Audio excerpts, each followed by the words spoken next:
Hey guys, a very warm welcome to Study IAS. This is Tanvi Sharma and I welcome you all to our UPSC Prelims Enrichment Course 2020 जहाँ पर हम cover कर रहे हैं जितने भी important current affairs हैं from June 2019 to अप्रैल 2020। अभी तक हमने जून, जुलाई एंड अगस्त इन 3 मंथ्स के हमने जितने भी इंपॉर्टेंट करंट अफेयर्स थे उनको कवर कर लिया है। Right now we are covering सितंबर के current affairs. Okay, this is lecture number 22। Start करते हैं अपने आज के लेक्चर के साथ, बट बिफोर दैट आप लोगों को पता होगा रिसेंट एनिमल क्रुएलिटी का जो इंसिडेंट आया है दैट इज सो सैडनिंग।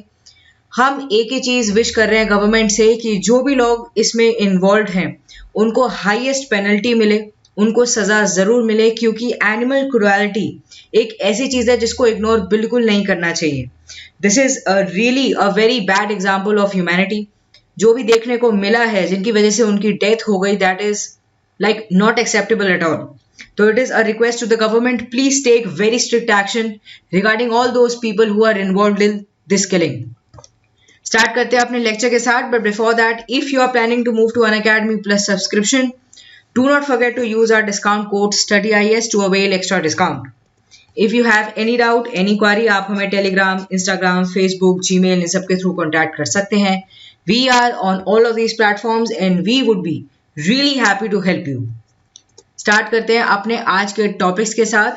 आपके लिए एक बहुत ही जरूरी बात कि आज के जितने भी टॉपिक्स हैं वो करंट से रिलेटेड हैं एज वेल एज आपके बेसिक से रिलेटेड हैं। तो एक बात याद रखें कि आज के जितने भी जो टॉपिक्स हैं उनको आपको अच्छे से समझना है, उनके बारे में नोट जरूर बनाना है। व्हाई?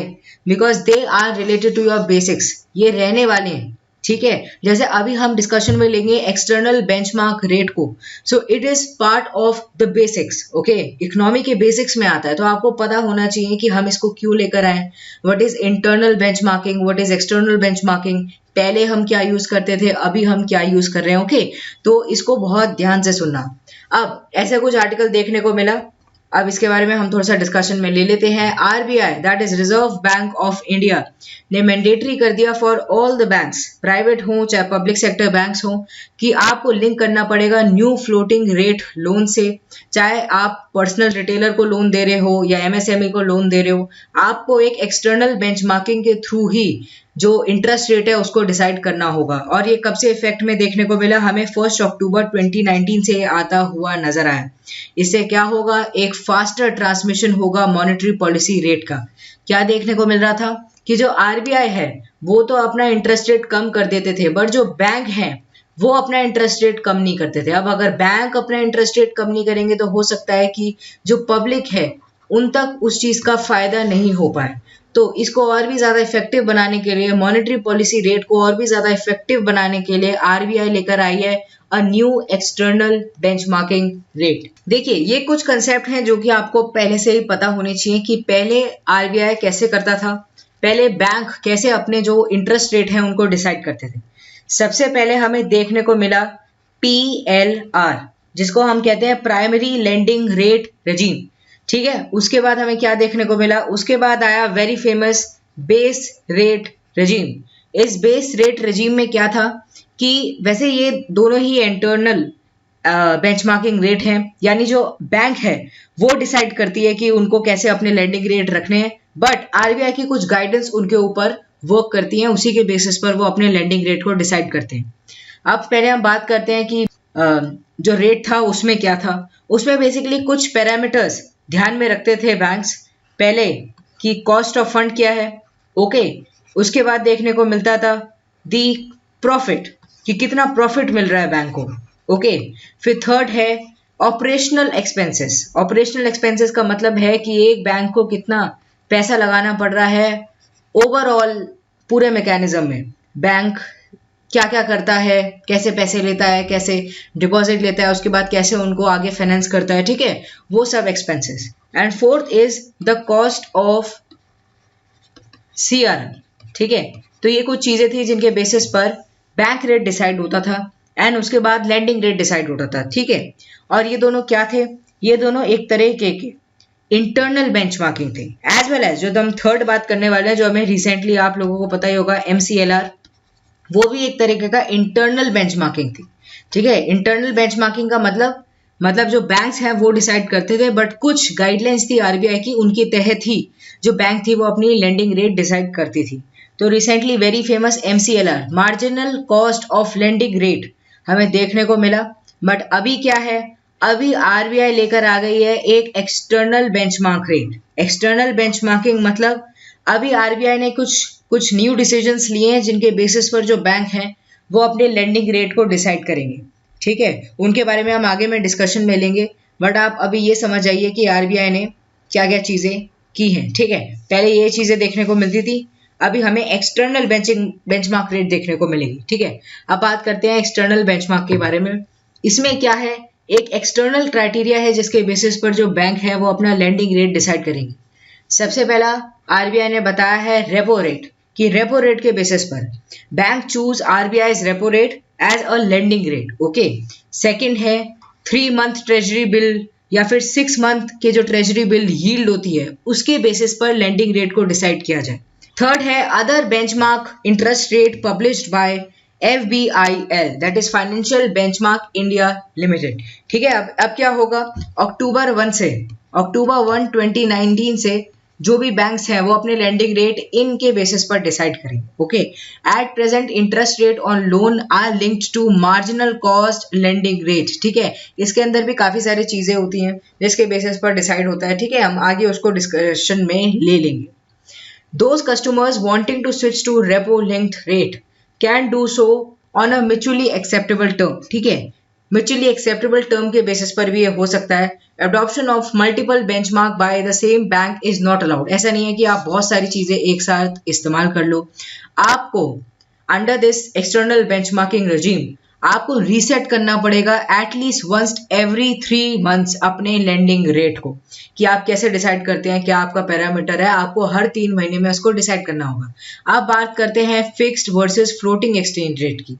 अभी ये जो देखने को मिल रहा है हमें, ये क्या है, ये एक तरीके का एक न्यू फ्लोटिंग रेट लोन है। ठीक है, तो floating as well as fixed rate में क्या होता है, फ्लोटिंग में बेसिकली आप ये समझिए कि जो रेट ऑफ इंटरेस्ट है वो मार्केट कंडीशंस के ऊपर डिपेंड करता है, कितना इन्फ्लेशन हो रहा है, किस चीज पे किस कमोडिटी का पैसा बढ़ रहा है, किसका कम हो रहा है। ठीक है, इन सब चीजों पे, डिमांड सप्लाई, इन सब चीजों पे डिपेंडेंट होता है। ठीक है, इसमें हमें ये देखने को मिलता है कि एक uneven nature of monthly instalment देखने को मिलता है because it is driven by the market. ठीक है, वेयरएज फिक्स्ड में ऐसा नहीं है, सिंपली आप ये समझिए। अब बात करते हैं फाइनेंशियल बेंचमार्क इंडिया लिमिटेड के बारे में। It was incorporated on 9th of December 2014 under companies act 2013।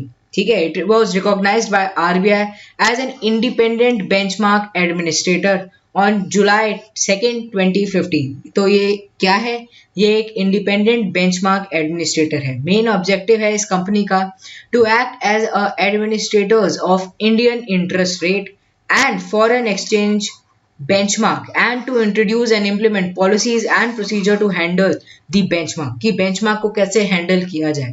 ठीक है, इसके बारे में डिफरेंट पॉलिसीज, डिफरेंट जो तरीके हैं उनको लेकर आती है। ठीक है, अभी आप ये समझिए कि पहले क्या था, marginal cost of lending rate था। इससे क्या हुआ, इससे ये देखने को मिला कि वही बात है कि आरबीआई ने तो इंटरेस्ट रेट अपने कम कर दिए, ज्यादा कर दिए, बैंक बहुत ज्यादा उससे प्रभावित नहीं होता था, बैंक अपने हिसाब से चलता था, अपने प्रॉफिट के हिसाब से चल रहा था। तो इतना ज्यादा इफेक्टिवली देखने को नहीं मिल रहा था कि जो मॉनेटरी पॉलिसी है उसकी जो भी चेंजेस है वो हमें देखने को मिले।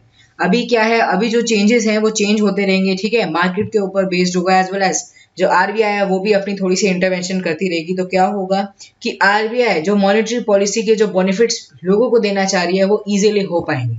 ओके, अब बैकग्राउंड की बात करते हैं। Transmission of policy rate changes to lending rate of bank under the current MCLR framework has not been very satisfactory नहीं रहा था। अगस्त पॉलिसी 2019 में आरबीआई ने बताया कि ऑल्दो उन्होंने ब्रॉट डाउन कर दिया रेपो रेट को बाय 75 बेसिस पॉइंट। ठीक है, बट जो एवरेज MCLR ऑफ बैंक था had come down by only 29 basis point. वो 75 बेसिस पॉइंट जितना कम नहीं आ पाया, मतलब उतना बेनिफिट नहीं मिल पाया। इसलिए आरबीआई जो अभी जो डिसीजन लेकर आई है उससे क्या होगा, ज्यादा इफेक्टिवनेस देखने को मिलेगी, बैंक अभी ज्यादा आराम से कर पाएंगे। ठीक है, banks argue that MCLR formula is calculated based on cost of funds. ठीक है, इसमें भी कॉस्ट ऑफ फंड्स बहुत ज्यादा मायने रखते हैं, and thus it come down only gradually after a repo rate cut. तो बैंक्स ये चीज आर्ग्यू करते थे कि ऐसा नहीं है कि एकदम से हम इतना कम कर सकते हैं, हम फंड्स के ऊपर डिपेंड करते हैं। There is a strong livelihood that RBI will cut rate further to spur the demand. Demand बढ़ाने के लिए देखने को मिल सकता है कि आरबीआई फर्दर भी जो रेट्स हैं उनको कट कर दे।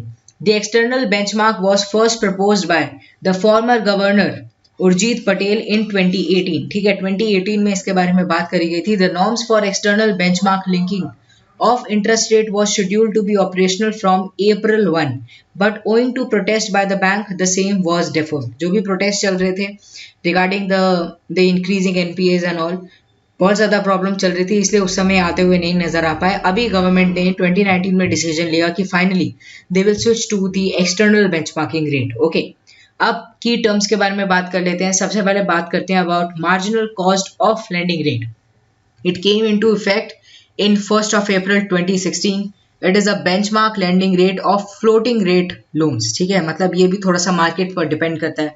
It is the minimum exchange rate, okay, at which the commercial bank can lend, okay, and this rate is based on 4 component, 4 component है। पहला है marginal cost of fund, then negative carry on account of cash reserve ratio CRR, okay, operating cost, tenor, premium. ठीक है, ये सब कुछ चीजें होती थी जिनके बेसिस पर MCLR को डिसाइड किया जाता था। MCLR is linked to actual deposit rate. जो एक्चुअल डिपॉजिट रेट होता है उसके ऊपर लिंक्ड होता है। Hence when deposit rate is right, ठीक है, जब वो राइज होते हुए हमें नजर आते हैं, it indicate that bank are likely to hike the MCLR। ठीक है, and lending rate are set to go up. ठीक है, तो एक हमें एक इफेक्ट देखने को मिलता है। ठीक है, एक से ऊपर एक ये कनेक्टेड है, बट ऐसा नहीं था, ऐसा कम देखने को मिल रहा था, कम इफेक्टिव देखने को मिल रहा था, इसलिए आरबीआई न्यू इंटरवेंशंस लेकर आए। अब बेस रेट क्या है? Bank stopped lending on base rate from April. इससे पहले बेस रेट रिजीम थी। During this period base rate was minimum interest rate at which commercial bank can lend to the customers. Okay, इसमें 3 parameters को देखा जाता था, basically 4 हमने अभी बात करी, cost of fund, profit, operational expenses and cost of CRR। ठीक है, इन सब चीजों को देखा जाता था, इनके बेसिस पर डिसाइड किया जाता था। Now benchmark prime lending rate क्या है? BPLR। ठीक है, ये क्या है? BPLR was used as a benchmark rate for lending till June 2010। अभी हम क्या बात कर रहे हैं? जितने भी जो पुराने लेंडिंग रेट थे जिनके बेसिस पर लेंडिंग डिसाइड करते थे, अभी हम उनके बारे में डिस्कशन में ले रहे हैं। ठीक है, तो जून 2010 तक ये डिसाइड होता था, इसके बेसिस पर डिसाइड होता था बेंचमार्क प्राइम लेंडिंग रेट के बेसिस पर। However it was subverted resulting in an opaque system. The bulk of wholesale credit loan to corporate customer was contracted at sub BPL rate and it comprised nearly 70% of all the bank credit. ठीक है, तो इसकी वजह से बहुत ज्यादा नुकसान देखने को मिला। Under this system, bank were subsidizing corporate loans by charging high interest rate from retail and small and medium enterprise customer। यानी जो कॉर्पोरेट लोन्स थे वो तो सस्ते थे, मतलब उन पे आपको बहुत ज्यादा नहीं देना पड़ रहा है। ठीक है, बट जो स्मॉल एंड मीडियम एंटरप्राइजेस थे उनको बहुत ज्यादा हाई इंटरेस्ट रेट देना पड़ता था। इसकी वजह से बहुत ज्यादा प्रॉब्लम देखने को मिल रही थी। तो ये जो चीजें हैं कुछ बेसिक्स का पार्ट है, आप लोग याद रखना कि कौन कौन से लैंडिंग रेट हम यूज करते थे। अभी हम जो एक्सटर्नल बेंचमार्किंग है उसको क्यों लेकर आए? इंटरनल बेंचमार्किंग में क्या ऐसा कुछ गलत था या क्या बैंक को देखने को मिल रहा था, आरबीआई को देखने को मिल रहा था कि बैंक्स नहीं कर रहे हैं और लोगों को फायदा नहीं हो पा रहा है। ठीक है, PLR क्या है, BRR क्या है, ये सब आप याद रखना।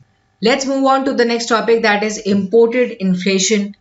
वीकनिंग ऑफ डोमेस्टिक करेंसी हमें देखने को मिली जुलाई एंड अगस्त 2019 में due to the imported inflation. सबसे पहले आप समझिए कि हमारे इंडिया का जो अगर हम करंट अकाउंट की बात करते हैं तो ज्यादातर वो डेफिसिट में रहता है। Why? Because we are a import dependent country. हमारे इंडिया में बहुत सारा सामान इम्पोर्ट होता है। ठीक है, तो जो इम्पोर्टेड कमोडिटीज की वजह से जो इन्फ्लेशन देखने को मिलती है हमें मार्केट में, that is called as the imported inflation. When the general price level rises in a country because of the rise in the prices of imported commodities, ठीक है, उसको हम कहते हैं द इम्पोर्टेड इन्फ्लेशन। हमारे इंडिया में majorly अगर हम इंपोर्ट्स की बात करें, हमें crude oil as well as gold import करना होता है। Rise in prices of these two commodities lead to rise in the import bill, and अगर इंपोर्ट बिल बढ़ेगा तो हमें इन्फ्लेशन तो बढ़ती हुई नजर आएगी। It is expected that dull global growth prospect would keep crude oil benign, but higher demand for gold can push prices higher. ठीक है, कि जो डिमांड ऑफ गोल्ड है वो हमें बढ़ती हुई कंसिस्टेंटली नजर आ रही है. हाउएवर इन्फ्लेशन में also rise due to the depreciation of the domestic country. ठीक है, तो डेप्रिसिएशन भी एक बहुत बड़ा रीजन हो सकता है. अब आप समझिए what is depreciation of the currency. ठीक है, ये कुछ वर्ड्स हैं जो कि आपके बेसिक से रिलेटेड हैं, आपके इकोनॉमी से रिलेटेड हैं, आपको पता होने चाहिए. डेप्रिसिएशन का बेसिकली मतलब है कि जो कंट्री की करेंसी है वो विद रिस्पेक्ट टू वन और मोर फॉरेन करेंसी, उसकी जो वैल्यू है वो डिक्रीज हो गई है, वो कम हो गई. ठीक है, typically in a floating exchange rate system ये देखने को मिलता है. In a floating exchange rate system market forces based on demand and supply of a currency determine the value of currency. ठीक है, तो मार्केट फोर्सेस पे भी ये डिपेंड करता है. एग्जाम्पल समझिए आप, $1 use to equal to ₹60. Okay, आप समझिए कि $1 इज इक्वल टू ₹60. ना $1 इज इक्वल टू 72 रुपीज. ठीक है, imply that rupee has depreciation related to the dollar. हमारी जो वैल्यू है वो कम हो गई है विद रिस्पेक्ट टू डॉलर. ठीक है, it takes more rupees to purchase a dollar. हमें ज्यादा पैसे की रिक्वायरमेंट होगी कि अगर हमें $1 खरीदना है. पहले हम 60 रुपए देते थे, हमें $1 मिल जाता था. अब हमें 72 रुपीज देने होंगे, फिर हमें $1 मिलेगा. इससे क्या होगा? ठीक है, अगर डेप्रिसिएशन हो रहा है तो इससे क्या होगा? एक्सपोर्ट्स में तो फायदा होगा. ठीक है, एक्सपोर्ट्स में हमें फायदा होगा, बट अगर हम इंपोर्ट करेंगे कोई भी सामान तो हमें ज्यादा पैसा देना पड़ेगा. ठीक है, तो वो हमारे लिए ही नुकसानदायक है.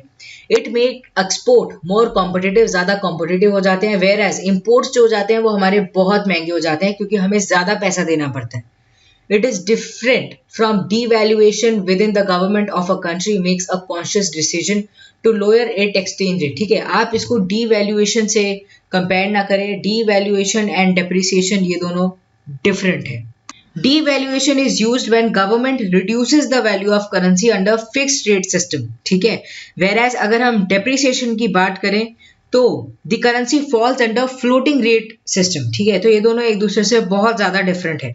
अब बात है फिक्स्ड एक्सचेंज रेट सिस्टम की, semi fixed exchange rate system की. सबसे पहले आप समझिए fixed exchange rate. This occur when government seeks to keep the value of a currency fixed against another currency. कि हमने एक वैल्यू फिक्स कर दी है, suppose $1 is equal to 60 rupees, ये हमने फिक्स कर दिया. ठीक है, तो ये ही रहेगा. This is called as fixed exchange rate. अब सेकेंड है semi fixed exchange rate. This occur when the government seek to keep the value of currency between a band of the exchange rate. कि इसके बीच में और इसके बीच में हम रखेंगे करेंसी को. In other word, the exchange rate can fluctuate within a narrow band. ठीक है, ये हमने बोल दिया कि 60 to 70 के बीच में हमारी जो करेंसी है वो फ्लक्चुएट करेगी. ठीक है, तो हमारी करेंसी जो है वो इन्हीं के बीच में फ्लक्चुएट करेगी. This is fixed exchange rate, semi fixed exchange rate. ठीक है, एक होता है floating exchange rate. Floating exchange rate में क्या होता है? It depends on the market. ठीक है, सप्लाई एंड डिमांड पे बेस्ड होता है. तो वो क्या करता है? वो चेंज होता रहता है. ठीक है, क्योंकि सप्लाई एंड डिमांड हमेशा सेम रहे, इट इज नॉट नेसेसरी. ये चीज आप याद रखना, ये कुछ इंपॉर्टेंट कंसेप्ट थे.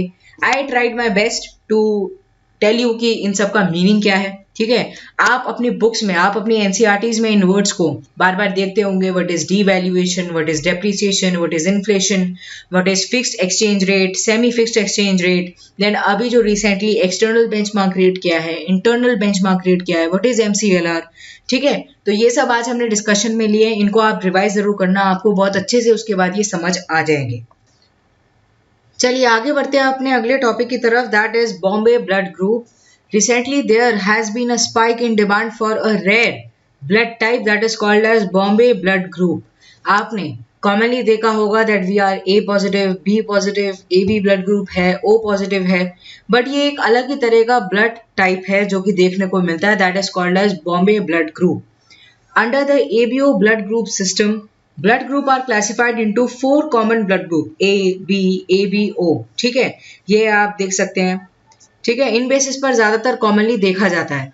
Each red blood cell has a antigen over its surface. ठीक है, उनके सरफेस के ऊपर एक पर्टिकुलर एंटीजन होता है जो कि डिटरमाइन करता है कि उनका कौन सा ब्लड टाइप है. Okay, for example A B blood group के अंदर आपको A antigen as well as B antigen मिल जाएगा. ए के अंदर आपको ए एंटीजन देखने को मिलता है, बी के अंदर B antigen, and in O there is no A or B antigen, there is a H antigen, ठीक है। The A B and O blood group were first identified by Austrian immunologist Karl Landsteiner, ठीक है, in 1901। The Bombay blood group also called as H, ठीक है, H, ये चीज आप याद रखना, is deficient in expressing antigen H. Antigen H को वो एक्सप्रेस नहीं कर पाता। It means the RBC of H blood group has no antigen H, है ही नहीं, कैपिटल एच है ही नहीं एंटीजन उनके अंदर। वेरएज अगर हम ओ ग्रुप की बात करें, ओ के अंदर ये कैपिटल एच एंटीजन होता है, तो आप इस चीज से कंफ्यूज मत करना, okay. The difference is that O group has antigen capital H, while the जो दो एच वाला ग्रुप है, it does not have the capital H antigen.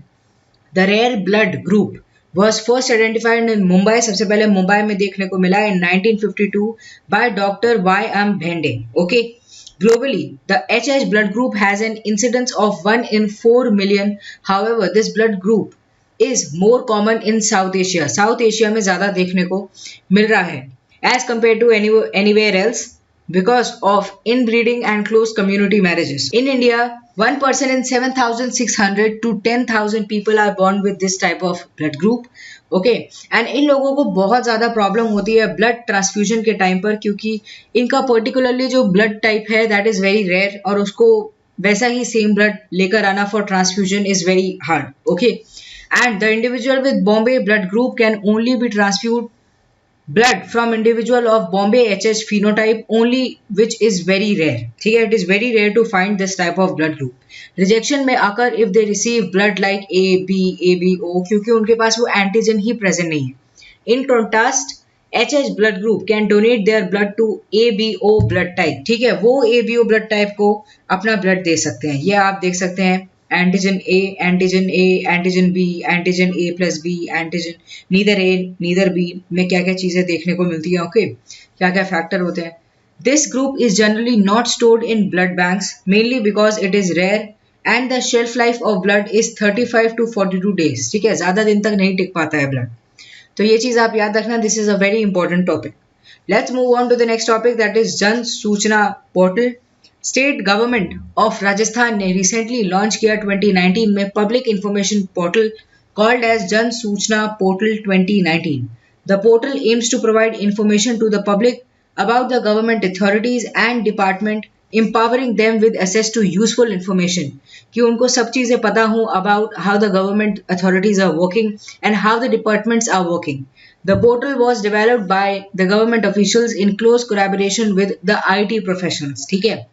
It initially gave information of 13 government departments on a single platform. 13 government departments की जितनी भी जो information है, जिन जिन चीज़ों पे ऊपर वो वर्क कर रहे हैं, वो सब इन्फॉर्मेशन प्रोवाइडेड था इनिशियली इस पोर्टल के ऊपर। Information related to availability of food grain, ration shop, implementation of scheme, beneficiary, land record, social security pension, ठीक है, इन सब के बारे में रियल टाइम बेसिस पर हर चीज़ें इनकी जो इन्फॉर्मेशन होती है वो प्रोवाइडेड होती है। Information in village panchayat, self service, E Mitra centers in the town will be established to enable the people to assess the information, ठीक है, मतलब जिससे लोगों के पास इंफॉर्मेशन पहुंच सके, कोशिश करी जाएगी कि उनको इंटरनेट फैसिलिटी प्रोवाइड की जाए through different centres. The department of information technology will serve as a nodal department for the development, operationalisation and maintenance of Jan Soochna portal, ठीक है। The norms and standards are laid down through the digital dialogue by the advisory group, okay, and to ensure that the responsibilities are carried out smoothly, the advisory group will be monitoring the agency, ठीक है, वो monitor भी करेंगे agency को। Grievance redressal officers will be appointed, जो कि अगर लोगों को कोई भी प्रॉब्लम आ रही है गवर्नमेंट से रिलेटेड, वो उसको चेक कर सके, उसकी अकाउंटेबिलिटी को चेक कर सके। The launch to this portal is in accordance with the true spirit of right to information act 2005 and to ensure the compliance of Section 4, Clause 2 of RTI Act that mandate the public authorities to proactively disclose information in the public domain, क्योंकि democracy में लोगों के पास अधिकार है कि उनको पता हो उनकी सरकार कैसे काम कर रही है। अब बात करते हैं राइट टू इंफॉर्मेशन एक्ट के बारे में। It was enacted in 2005 with the aim to secure the citizens access to information, कि लोगों को जानकारी मिलती रहे पब्लिक अथॉरिटी से related. The primary purpose behind this enactment was to promote transparency, जिससे हमारी जो गवर्नमेंट मैकेनिज्म है उसमें ट्रांसपेरेंसी हो, अकाउंटेबिलिटी हो, कोई भी डिसीजन लिया गया हो तो गवर्नमेंट को पता हो कि उन्होंने किस बेसिस पर वो डिसीजन लिया है। Section 4 of RTI act requires suo motu disclosure of the information by each public authority. suo motu यानी खुद से public authorities अपनी information को लोगों के सामने रखें। In 2018, an amendment was proposed to RTI Act that aimed at giving the central government the power to fix the tenure and salaries of state and central information commissioner, which are statutorily protected under the RTI Act. ठीक है, 2018 में amendment propose करी गई थी कि जो भी जितने भी जो state as well as central information commissioner है उनका जो टेन्योर है, उनकी जो सैलरीज है वो सेंट्रल गवर्नमेंट फिक्स करे। The proposed move may dilute the autonomy and independence of information commissioners. ठीक है, बेनिफिट्स आपको क्या देखने को मिलेंगे कि जो लोग हैं उनको एक्सेस मिल पाएगा, people will know how government is working, ठीक है, and they could freely assess the information publicly and it will be good for a democratic country कि लोगों को पता है कि कैसे उनकी गवर्नमेंट वर्क कर रही है। चैलेंजेस क्या है कि एक डिजिटल डिवाइड देखने को मिलता है हमारे इंडिया में, अभी भी सब लोगों के पास इंटरनेट फैसिलिटी प्रोवाइड नहीं है। There are huge challenges with regard to the maintenance also, ठीक है, कि कैसे मेंटेन किया जाएगा। No abatement in the availability of information, कि इंफॉर्मेशन अच्छे से प्रोवाइडेड हो, ये कुछ चैलेंजेस हो सकते हैं जो कि जन सूचना पोर्टल या कोई भी ऐसा पोर्टल आता है हमारे सामने which provide information to the people, उसके सामने ये चैलेंजेस देखने को मिल सकती।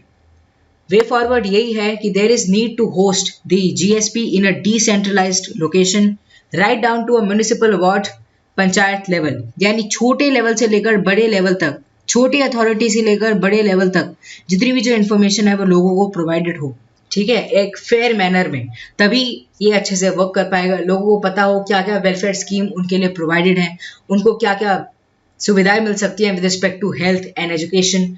The portal would eventually turn out to be an effective medium for a digital dialogue with the people as well as strong instrument for ensuring transparency in governance. The need of the hour is to other state government also कि वो ऐसा कुछ initiative लेकर आए जिससे जो लोग हैं उनको पता हो कि उनकी स्टेट गवर्नमेंट उनके लिए क्या क्या इनिशिएटिव लेकर आना चाह रही है। Let's move on to a very important topic, that is Interpol notices. Interpol has issued a red notice against fugitive diamond merchant Nirav Modi brother Nehal, okay, in connection with a multi-billion dollar Punjab national bank scam. ठीक है, तो एक scam के तहत interpole ने इनके लिए red corner notice जो है वो इशू कर दिया। अभी हम पढ़ेंगे सारे नोटिस के बारे में कि जो ये जो नोटिस है, रेड नोटिस है, येलो नोटिस है, ब्लू नोटिस है, ब्लैक नोटिस है, ग्रीन, ऑरेंज, पर्पल, ये कब आते हैं, किस किस वजह से आते हैं। Interpol notices are international request for cooperation or alert, कि जितनी भी जो पुलिस है मेंबर कंट्रीज की वो अलर्ट हो जाए, ठीक है, and they can share the critical crime related information with each other. The international crime police organisation Interpol एक तरीके की इंटर गवर्नमेंटल ऑर्गेनाइजेशन है that help corporate the police forces of 194 member countries. 194 members जो है इनके, उनकी जो police है उनके अंदर एक कोऑर्डिनेशन बैठाने की कोशिश करती है। अगर सपोज एक देश में कोई चीज हुई है, जैसे हमारे देश में नीरव मोदी से रिलेटेड कोई इशू हुआ है, तो अगर वो किसी और कंट्री में चले जाते हैं, ठीक है, तो वहां पर भी हम इसके बारे में नजर रख सकते हैं। उनके बारे में कोई इन्फॉर्मेशन पता हो तो दूसरे कंट्री से पूछ सकते हैं, ठीक है। इंटरपोल बेसिकली इसलिए हेल्प करता है। Each of the member countries host as an Interpol National Central Bureau. This connect their national law enforcement with other countries with the General Secretariat. The CBI is designated as a National Center Bureau of India. ठीक है, CBI को designate किया as a national central bureau of India, जो कि अभी बात करें कि सारी कंट्रीज का ऐसे अवेलेबल होता है। Okay, the general secretariat provide a range of expertise and services to the member countries. It is headquartered in Lyon, France. ये चीज आप याद रखना, इसका हेडक्वार्टर क्या है, कहाँ पे है, आपको मिल जाएगा ये फ्रांस के अंदर। Let's talk about the types of Interpol notices. Nirav Modi के जो ब्रदर है उनके खिलाफ रेड नोटिस आता हुआ नजर आया, तो समझिए कि रेड नोटिस कब आता है। To seek the location and arrest of wanted person with a view to extradition or similar law action. अगर आपको उनका एक्स्ट्राडिशन करना है या उनको अरेस्ट करना है, उस समय पे जो रेड नोटिस है इंटरपोल लेकर आता है। ठीक है, ब्लू नोटिस आता है जब आपको उनके बारे में इंफॉर्मेशन जाननी है कि उनकी आइडेंटिटी क्या है, उनकी लोकेशन क्या है, वो इस समय किस एक्टिविटी में इन्वॉल्व है, क्या क्राइम उन्होंने किया है। ठीक है, ग्रीन नोटिस आता है to provide warning and intelligence about person who have committed criminal offense and are likely to repeat these crimes in other countries. Okay, उस समय पे as a warning green notice आता है। Interpol UN Secretary Council special notice issued for groups and individual who are the target of UN Security Council sanction committees. ठीक है, ये चीज बहुत इंपॉर्टेंट है, इसके बारे में अभी तक यूपीएससी ने क्वेश्चन नहीं पूछा है कि what is Interpol UN security council special notice. Okay, yellow notice आता है to help locate the missing person. कोई मिसिंग पर्सन है, माइनर है, उनकी आइडेंटिटी नहीं पता है। ठीक है, तो उस समय पे येलो नोटिस आता है। Black notice it to seek information on unidentified body, कि अगर आपको पता नहीं हो कि ये किसकी बॉडी है तो उस समय पर इंफॉर्मेशन लेने के लिए पर्टिकुलर नोटिस आता है। Orange notice is to warn of an event, a person or a object or a process representing a serious and imminent threat to public safety। अगर पब्लिक सेफ्टी के लिए कोई बात है तो ऑरेंज नोटिस सामने आता है। And purple notice to seek or provide information on modus operandi, object, devices and concealment method used by the criminal. Modus operandi का मतलब है एक पर्टिकुलर वे या मेथड जिसके द्वारा कोई काम किया गया हो, कोई क्राइम किया गया हो। ओके, तो यहाँ पर वो उसके बारे में इंफॉर्मेशन जानने की बात करी जाती है थ्रू द पर्पल नोटिस। तो ये कुछ नोटिसेस हैं, इनके बारे में आपको पता होना चाहिए कि कौन सा नोटिस इंटरपोल का किस समय पर आता है। ओके, कौन सा कलर क्या सिग्निफाई करता है, ये चीज आपको पता होना चाहिए। सो this was all for this video. I really hope you enjoyed it. नीचे आपको मिल जाएगा थम्स अप का बटन, उसको प्रेस कर जाना, उसको ब्लू कर जाना। आपके लाइक्स को देखकर हमें मिलती है बहुत सारी motivation. You have comment section जहाँ पे आप अपने सजेशंस लिख सकते हैं। अगर आपको किसी पर्टिकुलर टॉपिक पर वीडियो चाहिए, you can suggest us and we will try our best to provide you information regarding it. If you are new to this channel, do not forget to subscribe. क्यों? क्योंकि आप अगर subscribe करेंगे तो आपको मिलेगी बहुत सारी अच्छी information, specially if you are preparing for UPSC examination. आपको यहाँ पर बहुत सारा नॉलेजेबल कंटेंट मिलेगा। Okay, so this was all for this video. ऐसे ही हमारे साथ सीखते रहिए। Thank you very much.